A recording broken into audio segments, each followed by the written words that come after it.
जय भारत। यूं ही नहीं मिल जाते हैं सपनों के शहर, मीलों चलना पड़ता है मंजिल पाने के लिए। हमारी लाइफ में छोटी छोटी प्रॉब्लम से हम लोग घबरा जाते हैं, बहुत ज़्यादा हम लोग डिसपॉइंट हो जाते हैं। मगर ये स्टोरी अगर आप पूरी तरह से इसको अगर आप मन से सुनेंगे तो मुझे पूरा विश्वास है आप सबकी लाइफ में बहुत पॉजिटिविटी आएगी, और इस पॉजिटिविटी के बाद आपको कोई भी काम आसान लगने लगेगा। कोई भी काम ऐसा नहीं लगेगा कि ये मुझसे नहीं होगा, क्योंकि ये जिस पर्सन की स्टोरी है वो जन्म से ही उस पर्सन को बहुत बहुत ज़्यादा तकलीफ़ें मिली। पैदा होते ही उनको जो तकलीफ़ें मिली वो तकलीफ़ों के बारे में हम सब नॉर्मल लोग सोच भी नहीं सकते थे। मगर आज उसके बावजूद उस पर्सन को भारत ही नहीं विदेश में भी बहुत सारे लोग बहुत इज्जत प्यार और सम्मान देते हैं। आज वो पर्सन बहुत पैसा, बहुत नाम, बहुत इज्जत, सब कुछ उसके पास है। मगर जब उसका जन्म हुआ था, उसकी स्टोरी अगर आपको पता चलेगी तो आपको लगेगा कि वाकई में अगर इंसान के पास हौसला है, अगर इंसान के पास आत्मविश्वास है, तो ये विश्वास उसको पूरी तरह से उसकी लाइफ में चेंज करके रख देता है। तो शुरू करते हैं। ये कहानी है श्रीकांत बल्ला जी की। ये 28 साल के हैं इस समय। तो इनका जन्म 1992 में हुआ था, और अभी ये presently bolt industries of private limited के सीईओ हैं। इसका कंपनी का जो सालाना का टर्नओवर है वो 50 करोड़ का है। बहुत ज़्यादा ये एक सक्सेसफुल इंसान अपनी लाइफ में रहे हैं। और आपको इनकी अभी स्टार्टिंग की स्टोरी सुन के आपको बहुत ही ज़्यादा ताजुब होगा इनके बारे में जान के। 1992 में आंध्रा के एक बहुत ही छोटे गांव मछलीपट्टनम में इनका जन्म हुआ था। और इनका जब जन्म हुआ था तो हमारे यहाँ जब बच्चों का जन्म होता है तो हम लोग बहुत खुशियां मनाते हैं, बहुत बड़ी पार्टी होती है, मेहमान आते हैं, आशीर्वाद देते हैं बच्चे को। मगर इनके यहाँ जब ये बच्चे का जन्म हुआ, जब श्रीकांत जी का, तो इस बच्चे को देख के लोगों ने ये कहा कि इस बच्चे को आपको मार देना चाहिए। इनके माता पिता को इनके जन्म के बाद बहुत रोना पड़ा, बिकॉज जब इनका जन्म हुआ तो इनकी दोनों आंखें नहीं थी। ईश्वर इनको आंखें देना भूल गए थे। उस समय उनके माता पिता बहुत रोए थे, और केवल उनके रोने का कारण उनके बच्चे की आंखें ना होना, दूसरा कारण कि सोसाइटी में जिस तरह की बातें चल रही थी, जिस तरह लोग बातें कर रहे थे कि इस बच्चे का आगे क्या होगा, इसका कोई फ्यूचर नहीं है, जब तक आप लोग हो इसकी देखभाल करोगे आपके बाद तो इस बच्चे का तो जिंदगी खराब हो जाएगी, क्या होगा, इसको आप मार डालिए। इस तरह की बातें सुन के उन लोगों को और तकलीफ हुई। मगर माँ बाप तो माँ बाप होते हैं, बच्चा कैसा भी हो उनके लिए उनका जिगर का टुकड़ा होता है, जान का टुकड़ा होता है। उनका बच्चा उनके लिए सबसे ज्यादा खास होता है। तो श्रीकांत जी के पिता और माता जी बहुत गरीब थे, एक मजदूर वर्ग के थे। वह खेती किसानी वगैरह उनके घर में होती थी, तो बहुत गरीब परिवार से थे। मगर जिस तरह से उन्होंने अपने बच्चे को पाला, उनको एक ऐसी पॉजिटिविटी दी कि इतनी निगेटिव होने के बाद भी लोग उतना ज़्यादा उनको निगेटिविटी से ट्रीट करने के बाद भी एक बहुत पॉजिटिव वो इंसान इतना बड़ा आदमी बना। तो कहीं ना कहीं पूरा क्रेडिट इनके यहाँ पे पेरेंट्स को जाता है कि पेरेंट्स किस तरह से उन्होंने अपने बच्चे को इतना होनहार बच्चा बनाया, जबकि उसकी दोनों आंखें नहीं थी। लाइफ में कदम कदम पे बहुत तकलीफें मिली। बर्थ होने पे तो लोगों ने बोला कि उसे मार दीजिए। उसके बाद जब वो थोड़े बड़े हुए तो वो अपने पिताजी के साथ खेत में जाते थे थोड़ा बहुत उनकी हेल्प कराने के लिए। मगर क्या होता था कि वो हेल्प करवाने तो पिताजी की जाते थे, मगर पिताजी को उसकी हेल्प करनी पड़ती थी, क्योंकि वो बच्चा उसको दिखता नहीं था। कहीं वो गिर जाता था, कहीं उसको ठोकर लग जाती थी, कहीं कीचड़ में फंस जाता था। तो उस तरह इस हालात में उनके पिताजी उन्हें खेत में ले जाना उन्होंने बंद कर दिया। और उनके पिताजी ने ये सोचा कि इस बच्चे को मुझे पढ़ाना है और पढ़ा लिखा के कुछ उसको बनाना है। अब यहाँ पे भी उनका बहुत बड़ा स्ट्रगल। यहाँ पे क्या था, उनके गांव में कोई भी स्कूल नहीं था, और जो स्कूल था वो काफी दूर था। लगभग वो स्कूल लगभग 6-7 किलोमीटर गांव से आगे था। तो यहाँ पे एक नॉर्मल, इन्होंने अपने श्रीकांत बल्ला जी ने अपने इंटरव्यू में बताया है कि एक नॉर्मल इंसान का भी उस उनके घर से लेके उस स्कूल तक पहुंचना बहुत मुश्किल था, और जबकि उनकी दोनों आंखें नहीं थी, बहुत स्ट्रगल करते थे वहां जाने के लिए। इतनी दूरी वो पैदल तय करते थे, और रास्ते में आप समझ सकते हैं कि जो अच्छा खासा देख सकता है, अगर वो परेशान हो सकता है, तो जिस इंसान को कुछ भी नहीं दिखता है, एक छोटा सा बच्चा जो देख नहीं सकता है, जिसको कुछ नहीं पता है आगे गड्ढा है कि मिट्टी है कि क्या है, वो किस तरह से अपने स्कूल पहुंचता होगा। बट पूरे मेहनत से वो स्कूल पहुंचते थे। स्कूल पहुंचने के बाद उनके साथ इनजस्टिस फिर शुरू हो जाता था, बिकॉज वहां पे जो बच्चे थे कोई उनसे दोस्ती नहीं करना चाहता था, कोई भी उनमें इंटरेस्ट नहीं रखता था और उन्हें देख के इग्नोर करता था। इवन क्लास में उनके टीचर्स भी उनको बहुत इग्नोर करते थे और पीछे की सीट पे बैठाते थे बिल्कुल अकेले। वो कोई दोस्त उनके पास नहीं था और वो बहुत मिस करते थे कि उनको भी कोई बच्चा कंपनी दे, उनके साथ भी कोई खेले। यहाँ तक जब उनके यहाँ पे फिजिकल एक्टिविटीज होती थी, पीटी होती थी, तो पूरा क्लास खाली हो जाता था, मगर उनको इजाजत नहीं थी कि वो पीटी में बच्चों के साथ खड़े हो जाएं। ऐसा इसलिए क्योंकि वहाँ के टीचर्स का कहना था, लोगों का कहना था, इनको दिखता नहीं है तो इनको चोट लग सकती है, इसलिए इनको वहां पे पीटी में शामिल नहीं किया जाता था। तो आप समझ सकते हैं, जिस बच्चे को स्कूल में पीटी लायक भी नहीं समझा जाता था, उस बच्चे की लाइफ की जो अचीवमेंट है वो कितनी बड़ी अचीवमेंट है, आगे आपको पता चलेगा, मैं बताऊंगी।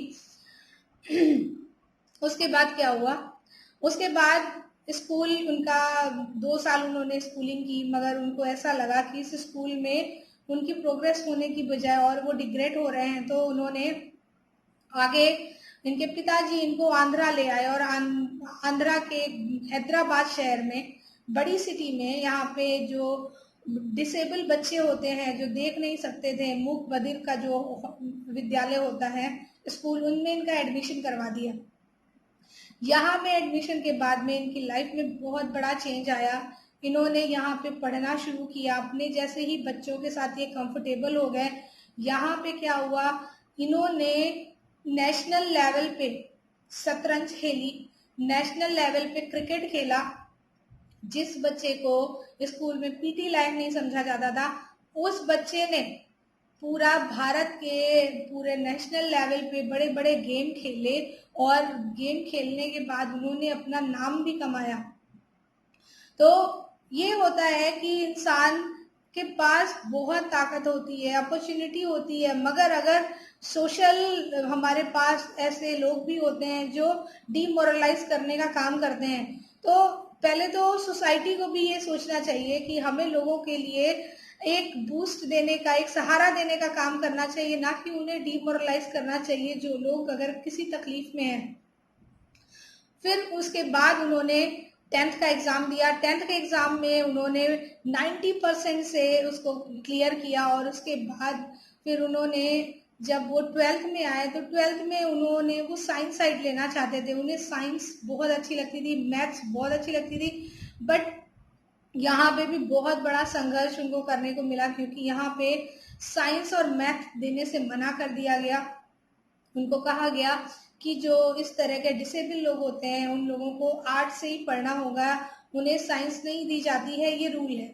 मगर उनको ऐसा लगा कि ये ऐसा रूल है कि मैं क्या कर सकता हूँ, ये दूसरे जज कैसे कर सकते हैं, मैं क्या कर सकता हूँ ये मैं ही जज कर सकता हूँ, ना कि वो लोग जज कर सकते हैं जो मुझे नहीं जानते हैं।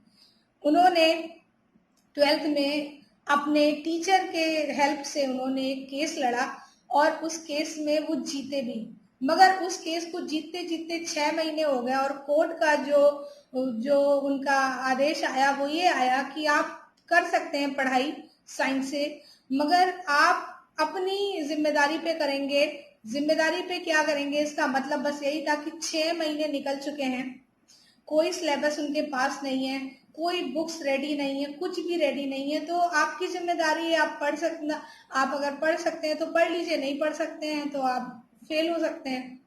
तो ये कोर्ट का जजमेंट था। तो कोर्ट के जजमेंट के बाद में उन्होंने क्या किया, अपना पूरा 100% उस पेपर में उन्होंने जिस भी तरह से वो लगा पाया उन्होंने लगाया। क्योंकि काफी बच्चे से बहुत पीछे थे वो, बावजूद उसके 98% से उन्होंने अपना 12th क्लियर किया। बहुत बड़ी अचीवमेंट उन्होंने वहां पे की, लड़ाई करके सरकार से, गवर्नमेंट से, जो स्कूल फैकल्टी थी उनसे एक संघर्ष के बाद उन्होंने अपना रास्ता चुना। अगर कोई बच्चा मैथ या साइंस से पढ़ा है तो उसके दिल में एक सपना होता है कि वो आईआईटी जेई में पढ़ाई करे, आईआईटी जेई इंस्टीट्यूट ज्वाइन करे, मगर आईआईटी जेई उनका ये सपना अधूरा रह गया, क्योंकि उन्होंने जब ये ज्वाइन करने के लिए एप्लीकेशन दी तो उनको ये कह के मना कर दिया गया कि वो फिजिकली डिसेबल है और उनको आईआईटी जेई में एडमिशन नहीं मिल सकता है। एक बार फिर उनका जो आत्मविश्वास था वो तोड़ने की कोशिश की गई, लोगों की ऐसी बेवजह के जो रूल्स हैं उनको उन पे थोपे गए। उन्होंने आईआईटी जेई करने की बहुत कोशिश की मगर वो नहीं कर पाए। बावजूद इसके वो निराश नहीं हुए, उन्होंने अमेरिका की टॉप की यूनिवर्सिटी में ट्राई किया और टॉप वहाँ पे अमेरिका की जो यूनिवर्सिटी में उन्होंने ट्राई किया वहाँ पे चारों यूनिवर्सिटी में उनका एडमिशन हो गया, जिसमें से उन्होंने एक यूनिवर्सिटी को चुना, एमआईटी यूनिवर्सिटी। अमेरिका की बहुत बड़ी और बहुत प्रतिष्ठित ये यूनिवर्सिटी है और इसमें एक बहुत बड़ा ये यूनिवर्सिटी में पहली बार ऐसा हुआ इतिहास में कि एक ब्लाइंड स्टूडेंट यहाँ पे पढ़ा और वो भी पहला इंटरनेशनल ब्लाइंड स्टूडेंट, वो श्रीकांत बल्ला जी थे। और उसके बाद इन्होंने अपनी अमेरिका में पढ़ाई पूरी की, काफ़ी अच्छे मार्क्स के इन्होंने ये एमआईटी यूनिवर्सिटी अपनी अच्छी रैंक के साथ इन्होंने पूरी की। उसके बाद इनको वहाँ पे अमेरिका में अच्छे अच्छे पैकेज के साथ अच्छी जॉब ऑफर हुई। काफ़ी अच्छी लाइफ हो सकती थी उनकी अगर वो अमेरिका में रुक जाते, अमेरिका में जॉब जो ऑफर हो रही थी उनको वो एक्सेप्ट कर लेते, मगर श्रीकांत बल्ला जी ने ऐसा नहीं किया, क्योंकि उन्होंने अपने इंडिया में जो उनकी लाइफ बचपन से लेके अभी तक हुई थी उससे उन्होंने काफी कुछ सीखा था और वो चाहते थे कि वो इंडिया में आके ही ऐसा कुछ करे जिससे उनके जैसे लोगों को उनसे प्रेरणा मिले और उनके जैसे लोगों को उनसे मदद मिले।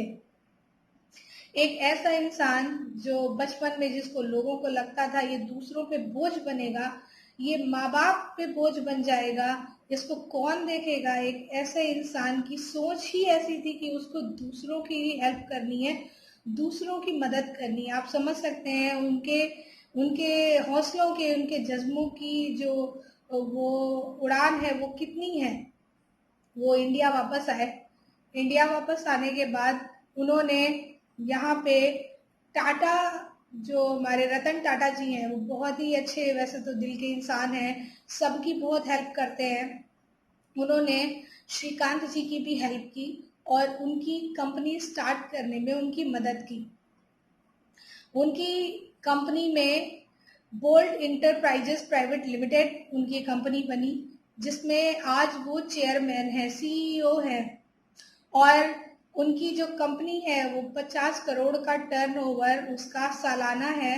और उनके ही जैसे जैसे जो फिजिकली डिसेबल बच्चे हैं या लोग हैं उनको वो वहाँ पे काम देते हैं और उनकी ऐसी हेल्प करते हैं कि वो अपने आप को लाचार और बेसहारा ना समझें।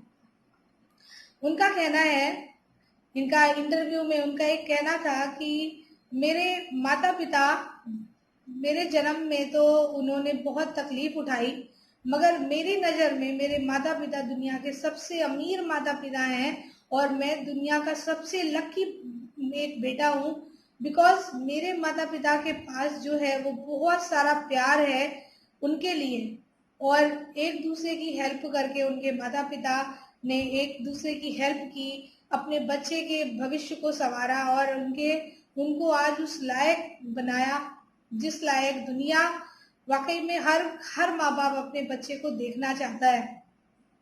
तो श्रीकांत बल्ला जी ने अपनी लाइफ में बहुत परेशानी झेली। तो मैं यही कहना चाहूंगी कि हम सबकी लाइफ में बहुत सारी प्रॉब्लम्स आती हैं, प्रॉब्लम से हम लोगों को डरना नहीं चाहिए, क्योंकि प्रॉब्लम्स है तो उसका सलूशन भी कहीं ना कहीं है। मगर अगर हम लोग धैर्य खो देते हैं तो ये प्रॉब्लम हमारे लिए बहुत बहुत भयंकर प्रॉब्लम समस्या बन जाती है।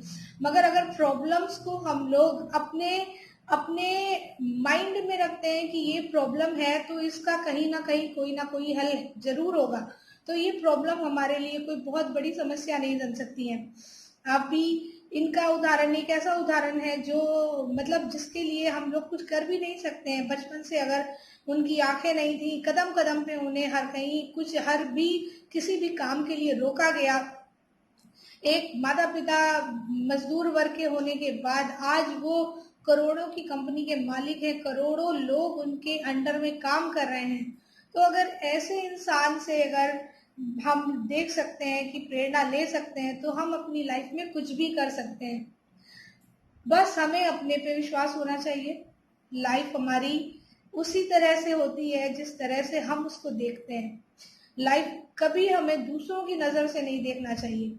लोग उनसे कहते थे कि तुम कुछ नहीं कर सकते, ये बच्चा कुछ नहीं कर सकता, मगर उस समय वो कहते थे कि मैं सब कुछ कर सकता हूँ, कोई चीज ऐसी नहीं है जो मुझसे नहीं हो सकती। तो ये जज्बा, ये जो उनकी हिम्मत है, इस हिम्मत ने उन्हें आगे बढ़ाया है। और ये हिम्मत अगर हम लोग अपने लाइफ में रख सकते हैं कि अगर हमें कोई जरा सी प्रॉब्लम होती है तो हम उस प्रॉब्लम को लेके बैठने की बजाय, रोने की बजाय, अगर उसका आगे कैसे सामना करना है, अगर उसके लिए हम सोचते हैं तो हम भी सब कुछ कर सकते हैं। लाइफ में सब कुछ हो सकता है, सब कुछ पॉसिबल है, मगर उसके लिए हमें अपने हौसलों को, हमें अपनी क्षमताओं को पहचानना चाहिए। पहचानने के बाद हमें सही दिशा और सही रास्ते पे उसको लगाना चाहिए। मैं इनकी लाइफ से बहुत ज़्यादा इंस्पायर हूँ और श्रीकांत बल्ला जी के लिए मैं बस यही कहना चाहूँगी कि इनके जैसा अगर बच्चा, हर माँ बाप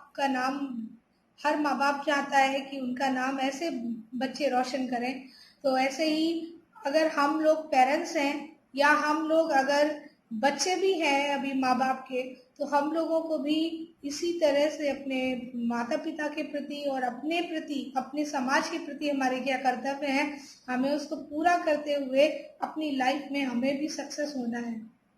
अगर ये रियल लाइफ स्टोरी आपको जरा सी भी अच्छी लगी है, अगर आपने इससे कुछ भी सीखा है, तो प्लीज चैनल को लाइक, सब्सक्राइब और शेयर करें। फिर मिलते हैं आपसे अगले वीडियो में। जय भारत।